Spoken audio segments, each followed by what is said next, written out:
తిరుపతి నగరంలో Balaji colony circle వద్ద మహాత్మా పూలే సాక్షిగా ఈరోజు బీసీ విద్యార్థులు పడుతున్నటువంటి అవస్థను గుర్తించి ఓబీసీ విద్యార్థి సంక్షేమ సంఘం జాతీయ అధ్యక్షులు గత 6 నెలల క్రితం ఆకలి కేకలటువంటి కార్యక్రమాన్ని రాష్ట్ర వ్యాప్తంగా తీసుకుపోవడం జరిగింది.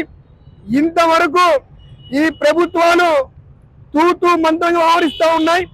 ఈ తరుణంలోనే ఓబీసీ విద్యార్థి సంక్షేమ సంఘం ఆధ్వర్యంలో మార్చి 9వ తేదీన చలో విజయవాడ కార్యక్రమాన్ని ఆ ధర్నా చౌక్ వద్ద జాతీయ అధ్యక్షులైనటువంటి ఉప్పల్ నాగేశ్వరరావు గారు ఆమరణ నిరాహార దీక్ష పూనుకొని విద్యార్థులకు న్యాయం జరిగేంత వరకు పోరాటం కొనసాగిస్తామని ఈరోజు ఈ యొక్క పోస్టర్ రిలీజ్ చేయడం జరిగింది.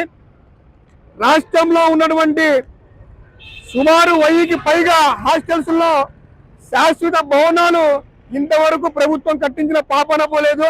గత ప్రభుత్వం అలాగే ఉంది, ఈ ప్రభుత్వం అలాగే ఉంది.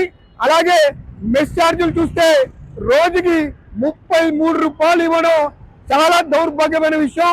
ఈ విషయాన్ని అనేక సార్లు సంబంధిత అధికారులకు, ప్రభుత్వ నాయకులకు, రాజకీయ నాయకులకు అందిస్తే బీసీలను చిన్న చూపుగా చూస్తూ పక్కన పడేసినటువంటి ప్రభుత్వాలు ఒక్కసారి సిగ్గు తెచ్చుకోవాలి.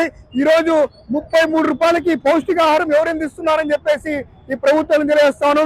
ఈ తరుణంలోనే ఓబీసీ విద్యార్థి సంక్షేమ సంఘం రాష్ట్ర వ్యాప్త పిలుపు మేరకు హలో బీసీ చలో విజయవాడ కార్యక్రమాన్ని పూర్తి స్థాయిలో ముందుకు తీసుకెళ్తా ఉంది. ఇప్పటికైనా మద్దతుదారులందరూ కూడా మార్చి 9వ తేదీన విజయవాడ చేరుకొని ఈ కార్యక్రమాన్ని విజయవంతం చేసి మన హక్కులు సాధించుకునే విధంగా ముందుకు వెళ్ళాలని చెప్పేసి తెలియజేసుకుంటూ సెలవు తీసుకుంటా ఉన్నాను. నా పేరు విజయ్ ఉత్తరాది, రాయలసీమ అధ్యక్షుడు ఓబీసీ విద్యార్థి సంక్షేమ సంఘం. Thank you.